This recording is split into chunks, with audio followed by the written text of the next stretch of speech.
Mensagem do dia, com o pastor Marcelo Gomes. Muito bem, abra sua Bíblia comigo no livro dos Juízes. Nós vamos ler no capítulo 7, do primeiro verso até o verso 25. De madrugada, Jerubaal, que é Gideão, e todo o seu exército acamparam junto à fonte de Arode. O acampamento de Midian estava ao norte, no vale, perto do monte Moré. E o Senhor disse a Gideão: você tem gente demais para eu entregar Midian nas suas mãos, a fim de que Israel não se orgulhe contra mim, dizendo que a sua própria força o libertou. Anuncia ao povo que todo aquele que estiver tremendo de medo poderá ir embora do monte Gileade. Então 22.000 homens partiram e ficaram apenas 10.000. Mas o Senhor tornou a dizer a Gideão: ainda há gente demais. Desça com eles à beira d'água, e eu separarei os que ficarão com você. Se eu disser este irá com você, ele irá. Mas se eu disser este não irá, ele não irá. Assim Gideão levou os homens à beira d'água, e o Senhor lhe disse: separe os que beberem a água lambendo-a, como faz o cachorro, daqueles que se ajoelharem para beber. O número dos que lamberam a água, levando-a com as mãos à boca, foi de 300 homens. Todos os demais se ajoelharam para beber. O Senhor disse a Gideão: com os 300 homens que lamberam a água, livrarei vocês e entregarei midianitas nas suas mãos. Mande para casa todos os outros. Gideão mandou estes israelitas para as suas tendas, mas reteve os 300. E estes ficaram com as provisões e também com as trombetas dos que partiram. O acampamento de Midian ficava abaixo deles no vale. Naquela noite o Senhor disse a Gideão: levante-se, desça ao acampamento, pois vou entregá-lo nas suas mãos. Se você está com medo de atacá-los, desça ao acampamento com o seu servo Pura e ouça o que estiverem dizendo. Depois disso você terá coragem para atacar. Então ele e o seu servo Pura desceram até os postos avançados do acampamento. Os midianitas, os amalequitas e todos os outros povos que vinham do leste haviam se instalado no vale. Eram numerosos como nuvens de gafanhotos. Assim como não se pode contar a areia da praia, também não se podia contar os seus camelos. Gideão chegou bem no momento em que um homem estava contando seu sonho a um amigo. Tive um sonho, dizia ele. Um pão de cevada vinha rolando dentro do acampamento midianita e atingiu a tenda com tanta força que ela tombou e se desmontou. Seu amigo respondeu: não pode ser outra coisa senão a espada de Gideão, filho de Joás, o israelita. Deus entregou os midianitas e todo o acampamento nas mãos dele. Quando Gideão ouviu o sonho e a interpretação, adorou a Deus. Voltou para o acampamento e gritou: levantem-se, o Senhor entregou os midianitas nas mãos de vocês. Dividiu os 300 homens em 3 companhias e pôs nas mãos de todos eles trombetas e jarros vazios com tochas dentro. E ele lhes disse: observem-me, façam o que eu fizer. Quando eu chegar à extremidade do acampamento, façam o que eu fizer. Quando eu e todos os que estiverem comigo tocarmos as nossas trombetas ao redor do acampamento, toquem as suas e gritem: pelo Senhor e por Gideão. Gideão e os 100 homens que o acompanhavam chegaram aos postos avançados do acampamento pouco depois da meia-noite, assim que foram trocadas as sentinelas. Então tocaram as suas trombetas e quebraram os jarros que tinham nas mãos. As 3 companhias tocaram as trombetas e despedaçaram os jarros, empunhando as tochas com a mão esquerda, e as trombetas com a direita gritaram: a espada, pelo Senhor e por Gideão. Cada homem mantinha a sua posição em torno do acampamento, e todos os midianitas fugiam, correndo e gritando. Quando as 300 trombetas soaram, o Senhor fez que em todo o acampamento os homens se voltassem uns contra os outros com as suas espadas. Mas muitos fugiram para Bet-sit, na direção de Zererá, até a fronteira de Abel-Meolá, perto de Tabate. Os israelitas de Naftali, de Aser e de todo Manassés foram convocados e perseguiram os midianitas. Gideão enviou mensageiros a todos os montes de Efraim, dizendo: desçam para atacar os midianitas e cerquem as águas do Jordão à frente deles até Bet-Bará. Foram, pois, convocados todos os homens de Efraim, e eles ocuparam as águas do Jordão até Bet-Bará. Eles prenderam 2 líderes midianitas, Oreb e Zeeb. Mataram Oreb na rocha de Oreb e Zeeb no tanque de prensar uvas de Zeeb. E depois de perseguir os midianitas, trouxeram a cabeça de Oreb e a de Zeeb a Gideão, que estava do outro lado do Jordão. Louvado seja Deus pela sua palavra. A história de Gideão é, na verdade, a história de um homem que tinha muito pouco a oferecer. Gideão não desfrutava de tantas qualidades assim e não era dos mais corajosos ou habilidosos. Na verdade, quando o Senhor apareceu a Gideão para convocá-lo a ser líder da sua nação, a primeira palavra que ele conseguiu pronunciar diante do chamado de Deus foi ai.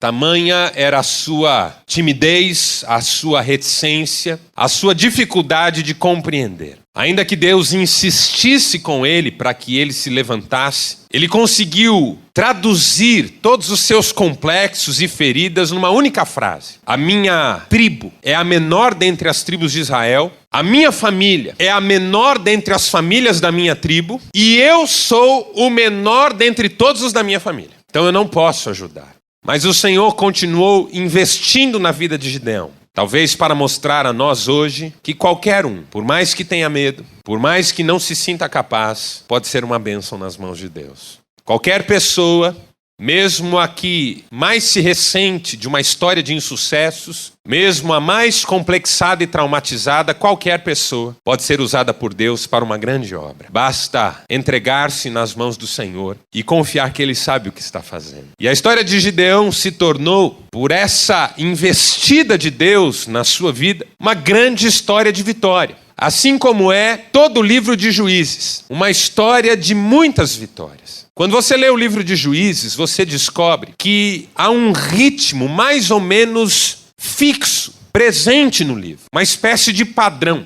Israel estava bem e distanciava-se de Deus. Por causa dessa distância, ficava vulnerável. E os seus inimigos invadiam as suas terras. Por causa da invasão, da opressão, da humilhação, Israel clamava ao Senhor, que ouvia o clamor e tinha misericórdia. E aí então levantava uma pessoa para julgar a nação e para conduzi-la à libertação.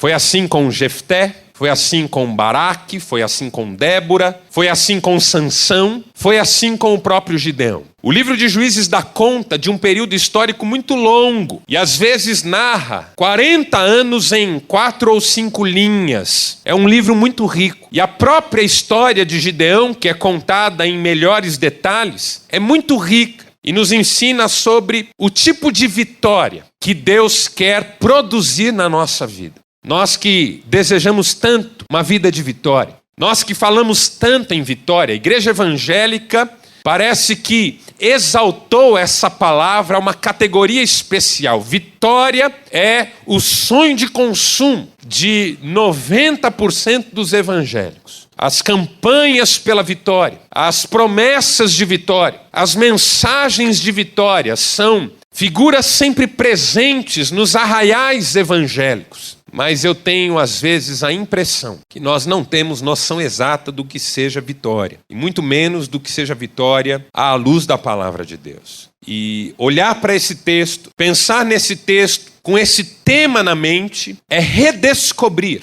os princípios da vitória na fé que Deus preparou para aqueles que nele confiam. E eu queria conversar com você nessa noite a respeito dessa vitória. Porque há lições aqui que nós precisamos aprender. E a primeira lição que nós podemos aprender com a vida de Gideão e com a vitória de Gideão é que, diferente do que pensam os pós-modernos, vitória não é um estilo de vida. Uma vida sem percalços, uma vida sem problemas. A pós-modernidade considera vitoriosa uma pessoa que alcançou determinado padrão, determinado status, que lhe permitem desfrutar da vida sem grandes dificuldades. Mar de rosas. Tal pessoa é vitoriosa. Veja como as coisas são fáceis para ela. Aquele é um vencedor. Veja onde ele chegou. Olha, aquele sim tem recebido vitórias de Deus. Veja quantas bênçãos ele tem acumulado. Essa é a mentalidade da nossa geração. Vitória como um certo nível de vida em que os problemas corriqueiros comuns aos mortais não afetam mais. Mas não é esse o conceito de vitória na Bíblia. O conceito de vitória na Bíblia está intimamente relacionado ao conceito de luta, de batalha, de dor, de sofrimento, de opressão, de humilhação. A vitória não é um padrão de vida.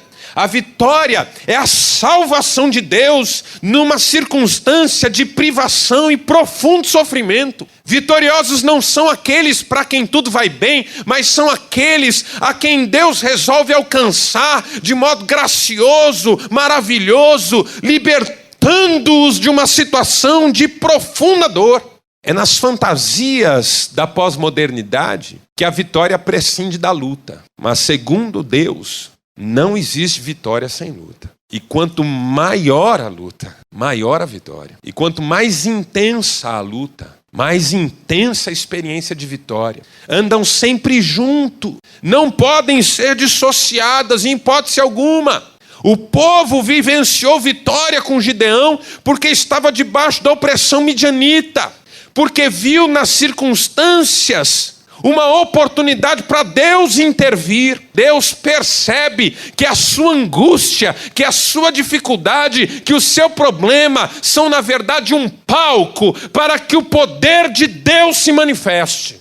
E isso é chamado de vitória na Bíblia. Quando apesar da luta e da grandeza da batalha, aquele que confia não desiste, não joga a toalha, não esquece do seu Deus, não deixa de orar, porque ele sabe que a vitória não é um padrão de vida sem percalços, mas é a oportunidade de receber a manifestação da graça. Porque onde abundou o pecado, superabundou a graça. Onde abundou o problema, superabundou a intervenção do nosso Deus. E onde a humilhação e a dor e o sofrimento se fizeram presentes, também se fizeram presentes o poder, a graça, a bondade, a generosidade de um Deus que se preocupa com o seu povo, que tem prazer em abençoar. Essa vitória, como bonança permanente, como conquista de status, como reconhecimento público, como isenção de tribulação, isso não existe e faz parte das fantasias de uma geração que não conhece o Senhor.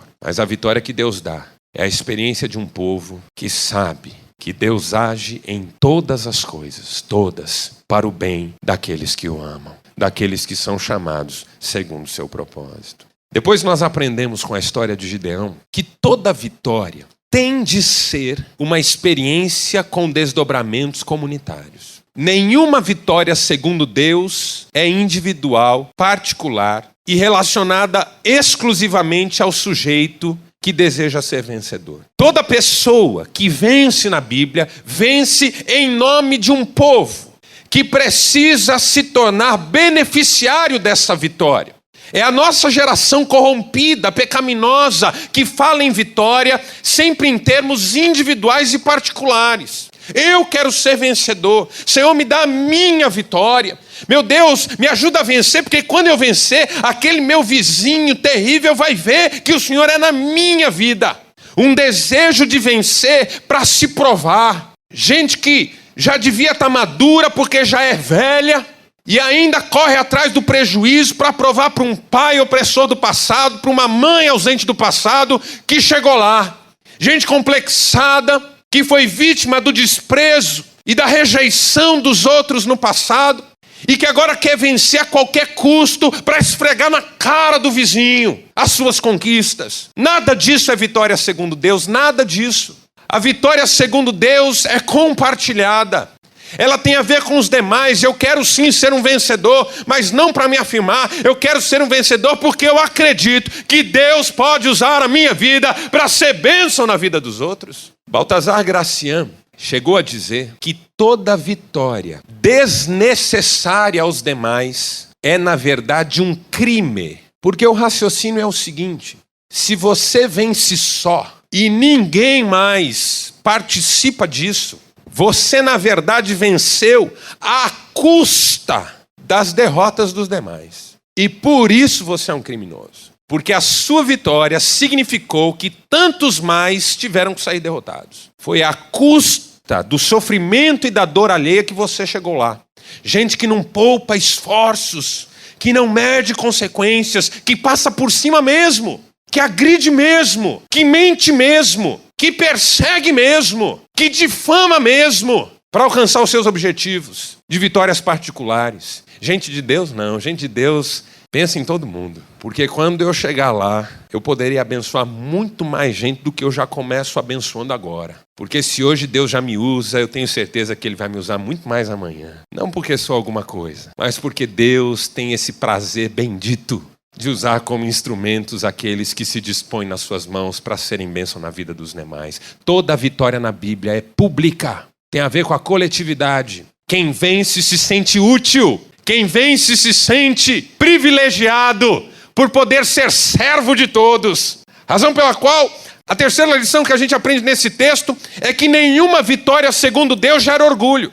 E logo de início na história de Gideão, contra os midianitas, Deus já diz: vocês não vão lutar com tantos homens para não corrermos o risco de vocês se orgulharem. Israel tinha 32 mil homens para enfrentar os midianitas, mas eram muitos homens para o Senhor, muitos homens. É certo que os midianitas eram muitos mais. 60 mil talvez, 70 mil talvez, não sabemos o número exato. Os camelos eram incontáveis, quanto mais os soldados. Mas Israel com 32 mil homens até podia dar conta. Cada um pega 3. Se você matar 5 na batalha, você já vai estar fazendo a sua parte do seu vizinho. Coragem, homem. Vamos em frente. Se a gente se superar, a gente dá conta dessa guerra. Corria-se esse risco. Então o Senhor disse a gente demais. Porque a pior coisa num ser humano que se acha vencedor é a arrogância, o orgulho, nariz empinado. Eu venci, eu cheguei lá. Você não venceu porque não fez o que eu fiz.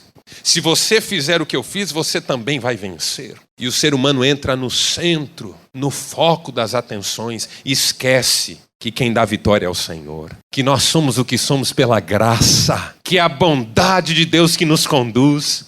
O dia de um vencedor diante de Deus não termina com estourar de champanhe e comemoração festiva, mas com o joelho no chão, cotovelo sobre a cama, e a oração sincera que diz: Senhor, obrigado, porque nada disso que eu vivi hoje seria possível se não fosse a tua bondade. Esse é o perfil de um vencedor segundo Deus. E aí aquele que ainda está na luta, na batalha, ainda não chegou a lugar nenhum, não tem inveja de quem chegou. E nem se sente de uma maneira qualquer desprestigiado, porque sabe que se tudo é graça, louvado seja Deus que está no controle de todas as coisas. E cedo ou tarde Ele vai fazer algo maravilhoso na minha vida. Humildade, essa humildade de quem reconhece que ser vencedor segundo Deus é só deixar o Senhor fazer. É não querer se mostrar, é não querer aparecer.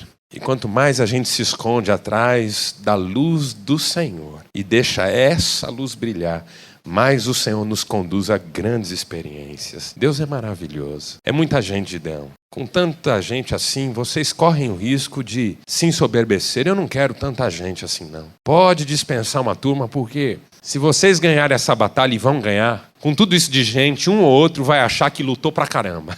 Eu não quero, não. Eu quero que vocês aprendam a confiar em mim e a descansar no meu cuidado. Aí vem a quarta lição que a gente aprende nesse texto, que diz o seguinte: a vitória, segundo Deus, pouco ou nada tem a ver com a quantidade de recursos que nós temos à disposição. A vitória, segundo Deus, depende do quanto estamos dispostos a colocar o que temos nas mãos dele. Gideão, faça o seguinte: reúna o povo. E lá estava Gideão com 32 mil homens à sua frente, um grande exército, 32 mil pessoas. Homens prontos para a batalha, aptos para a luta. Gideão subiu num lugar mais elevado, Deus lhe tinha orientado. Ele olhou para aquela multidão e disse assim: se alguém estiver com medo, Se alguém for tímido, pode ir para casa. Imaginando talvez que uns 500 fossem. 22 mil ratos, quer dizer, 22 mil homens foram para casa.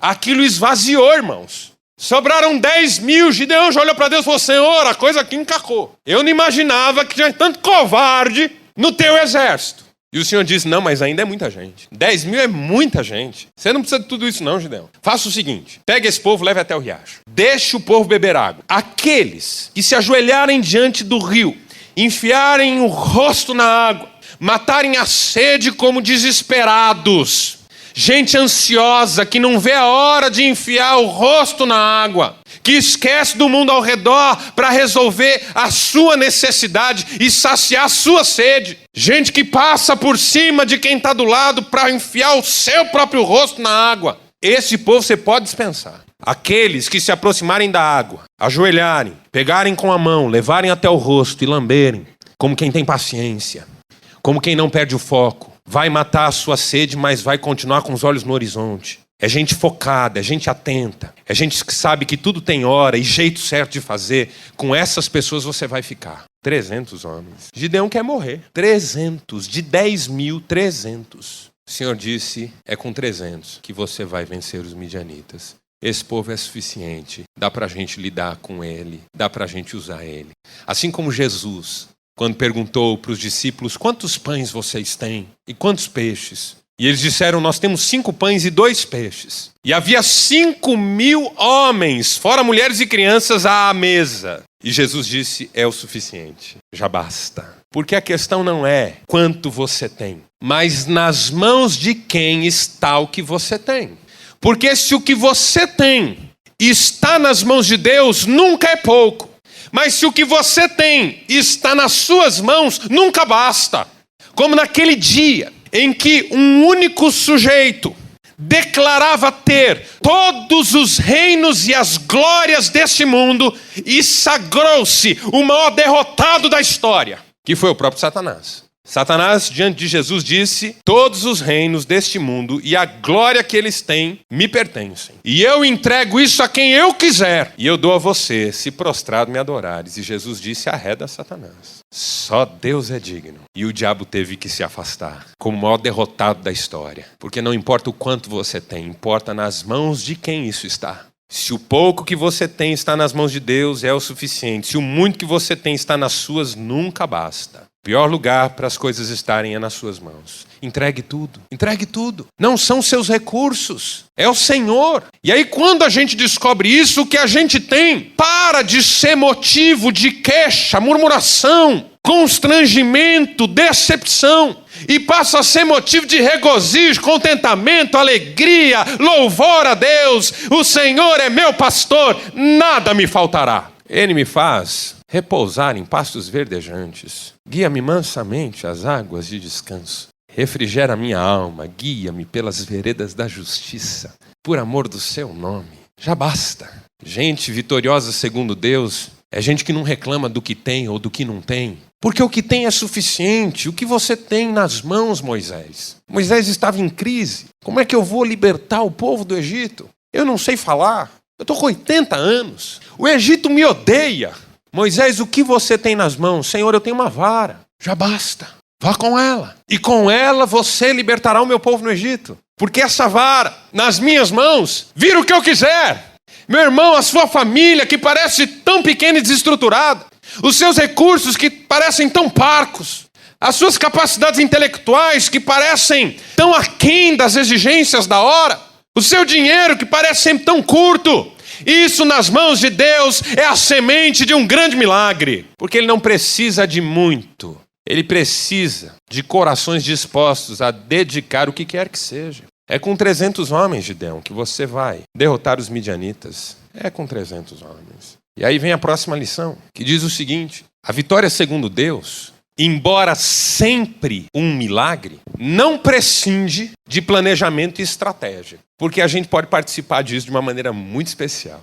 Veja, o Senhor podia acabar com o acampamento midianita num estalar de dedos, num piscar de olhos. O Senhor podia fazer um meteoro cair sobre o acampamento midianita. O Senhor podia enviar pragas sobre o acampamento midianita, assim como tinha sido no Egito. O povo aguardava o que ia acontecer e Deus estava fazendo aquele arraso. Às vezes o milagre de Deus é assim, pontual, uma espécie de passe de mágica na vida da gente. Eu tinha e agora não tenho mais esse tumor.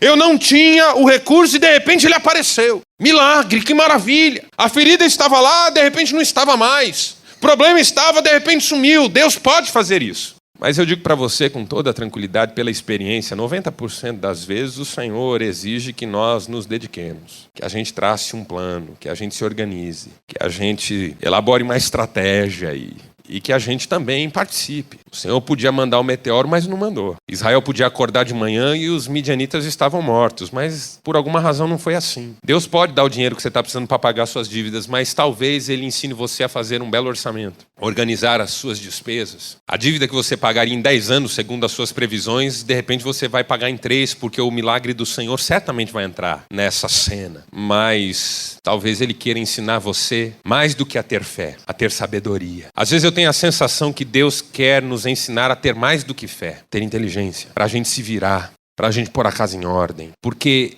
maior milagre do que resolver o seu problema, meu irmão, é ensinar você a viver. Mais milagre do que curar um câncer é transformar uma pessoa que anda à torta e à direita, cambaleante, a ser gente de verdade. Gente cheia de graça e sabedoria do alto, que glorifica a Deus pela sua criatividade, pela sua estratégia, pelo seu jeito de lidar com as coisas. Gideão, com 300 homens você vai enfrentar os midianitas. E aí Gideão tem que pensar como. Certamente Deus ministrou ao coração dele essa estratégia, mas o texto apresenta essa estratégia como obra do próprio Gideão. O que Gideão pensa? Com 300 homens eu não venço uma batalha comum de jeito nenhum. Mas, olha só que interessante, naquela época era comum que os grandes exércitos tivessem ou se dessem o luxo de ter nos seus batalhões tropas dedicadas a questões não propriamente relacionadas à luta em campo. Então, por exemplo, um grande exército muito poderoso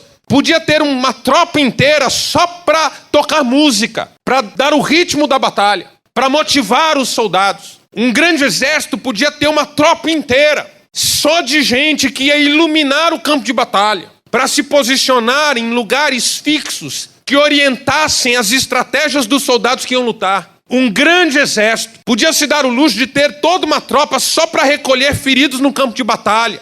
Um grande, poderoso exército podia departamentalizar as necessidades da guerra. E isso servia como fator de intimidação ao exército contrário. Porque se aquele exército pode deixar 500 homens só para tocar trombeta, imagine quantos eles não têm para lutar. E aí Gideão pega isso e faz o seguinte: ele dá uma trombeta para cada um dos 300. Ele dá uma tocha para cada um dos 300. O texto diz que eles tocam trombeta com a mão direita e seguram a tocha com a esquerda. E ainda cada um recebe um cântaro vazio para quebrar. Quando os midianitas acordam no meio da noite, vem 300 tochas acesas em volta do vale.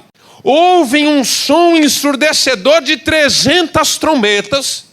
E de repente aquela barulheira de jarro quebrando, 300 homens quebrando jarro, eles pensam, Gideão está vindo com milhões de homens, e Gideão não tem nenhum, mais do que os 300. Estratégia, plano, sentar na prancheta e dizer, Senhor, me ajuda a resolver esse problema. Eu sei que tu podes fazer um milagre e talvez até o faças, mas enquanto não o fazes, me ensina a viver, me ajuda a dar passos. Eu quero ser sábio diante de ti. Aí vem uma outra lição que a gente aprende com esse texto e eu vou encerrar com ela. Que a vitória segundo Deus é uma experiência em que a gente descobre que Deus vai aonde a gente não chega e faz o que a gente não é capaz e atinge o inatingível como a gente jamais imaginava. Veja, Deus é muito paciente com Gideão. Gideão não era um homem corajoso e não estava tão cheio de coragem assim nesse momento. Eu imagino que se Gideão, ao invés de estar no elevado falando aos 32 mil, estivesse entre os 32 mil,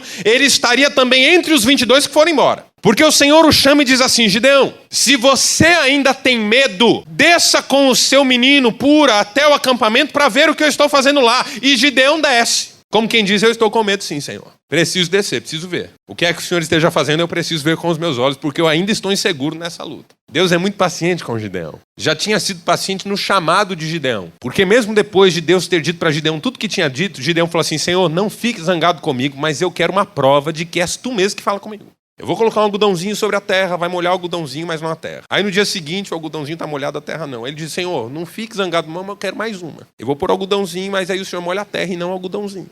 Além de tudo, Gideão tá louco. Mas o Senhor era paciente com ele. Gideão, você tá com medo? Tô, Senhor, tô com medo. Eu tô achando que esse negócio não vai dar certo. Então faz o seguinte, desce no arraial. Vai lá ver o que eu tô fazendo. E aí o Gideão desce. E ele chega no posto avançado, onde estão talvez sentinelas, 2 sentinelas. Chega sorrateiro com seu menino, quieto, para ver o que está acontecendo. E à medida em que ele se aproxima, as 2 sentinelas estão conversando. E uma está contando para outra um sonho. Um daqueles homens está contando para outro um sonho. Um dos sonhos mais ridículos da história da humanidade. Sobre um pão assassino, que mata todo mundo, que acaba com tudo. É o pão Jason. Ele entra e ele vai arrasando e ninguém segura o raio do pão. E esse pão derruba as barracas e mata as pessoas. É o pão danado esse. Mas mais ridículo que isso é que o companheiro tem a interpretação do sonho. Ele ouve a história do pão assassino e diz assim, isso é Gideão. É muito engraçado. O cara tem a interpretação do sonho. Isso aí é Gideão, amigo. Deus deve ter dado o nosso arraial para Gideão. Nós vamos morrer tudo. A hora que Gideão ouve isso, ele adora Deus e volta para o acampamento feliz da vida. Dizendo, gente, Deus entregou os midianitas na nossa mão. Enquanto isso, os midianitas estão espalhando o boato do pão. Rapaz, sabe o que o outro ali sonhou? Um pão que vinha e tal. Um pão. Meu Deus. Que coisa maravilhosa.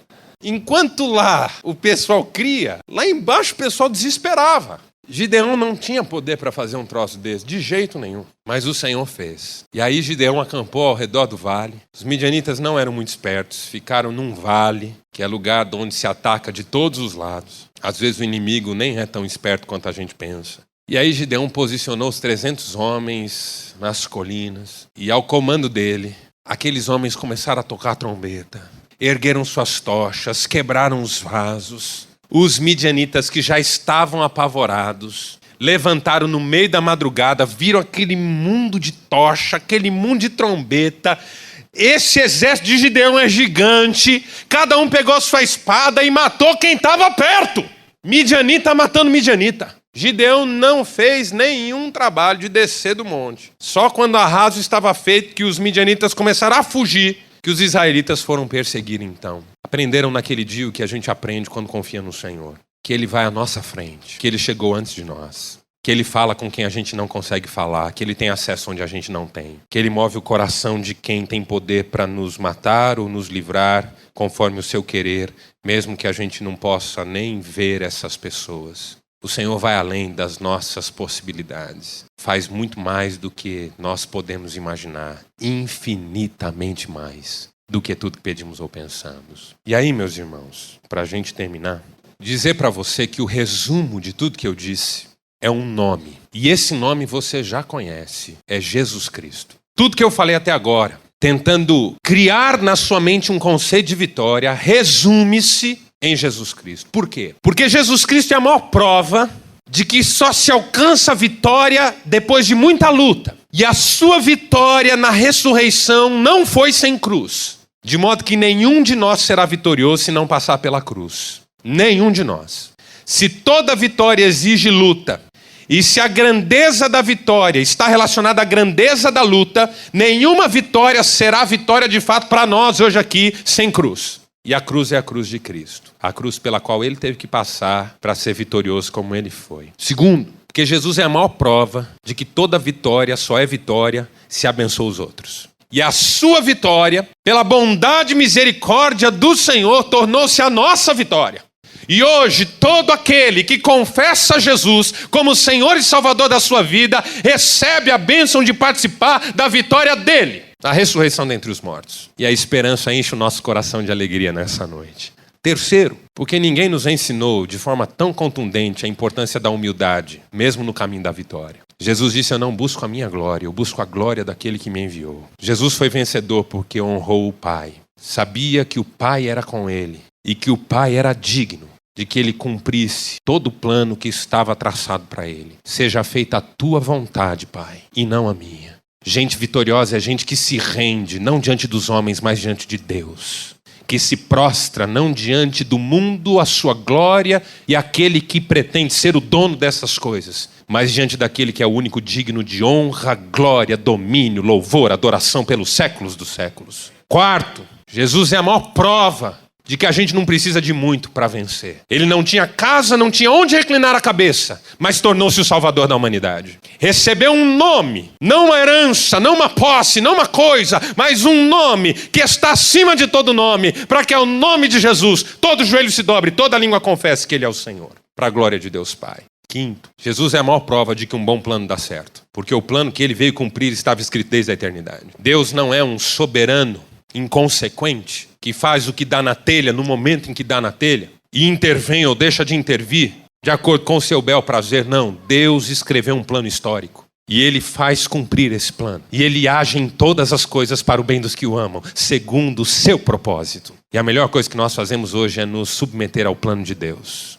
E finalmente, Jesus é a maior prova de que o Senhor vai à frente, de que Ele chega onde a gente não pode chegar. Jesus estava morto e sepultado, mas o Espírito Santo foi lá tirá-lo dentre os mortos. E hoje, por causa disso, nós também podemos chegar onde jamais poderíamos chegar antes. As portas do céu de Deus estão abertas para nós por causa de Jesus. E Ele chegou lá primeiro que nós, para nos receber e dizer àqueles que cremos nele: vinde a mim, benditos de meu Pai, para o gozo eterno que vos está preparado desde a fundação do mundo. Aleluia! Louvado seja o nome do Senhor. Jesus é a nossa vitória. Graças, porém, a Deus que em Cristo Jesus sempre nos conduz em triunfo. Mas em todas estas coisas, porém, somos mais que vencedores por meio daquele que nos amou. José Saramago escreveu que o que há de mal nas vitórias é que elas nunca são definitivas, e que o que há de bom nas derrotas é que elas também nunca o são. Mas ele era um ateu confesso, coisa que nós aqui não somos. Embora nós saibamos que a vida é feita de lutas e aparentes derrotas às vezes, e também de muitas vitórias pontuais, nós cremos que por causa de Jesus, a vitória definitiva nos está garantida. E que um dia toda a luta acabará e nós estaremos com o Senhor para sempre. Feche seus olhos, eu quero orar com você.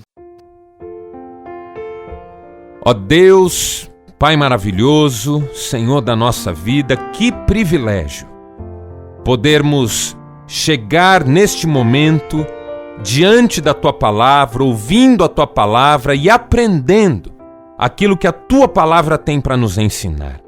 Obrigado por esta pregação, Senhor. Obrigado por cada desafio que nos foi feito pelo Teu Espírito Santo. Sabemos que o pregador é só um instrumento do Teu Espírito, que é quem fala, quem convence, quem toca, quem transforma. Que o Teu Espírito Santo produz em nós os frutos necessários, frutos de arrependimento, de amor, de misericórdia, de pregação do Teu Evangelho. Senhor amado, aplica a Tua verdade em nossas vidas e que sejamos cheios desse Espírito Santo para fazermos a Tua obra e honrarmos o nome do Senhor Jesus. Fica conosco, ó Deus, dá-nos uma boa noite de descanso, dá-nos a renovação de alma de que necessitamos e que em tudo o Senhor continue nos ensinando e orientando, em nome de Jesus. Amém.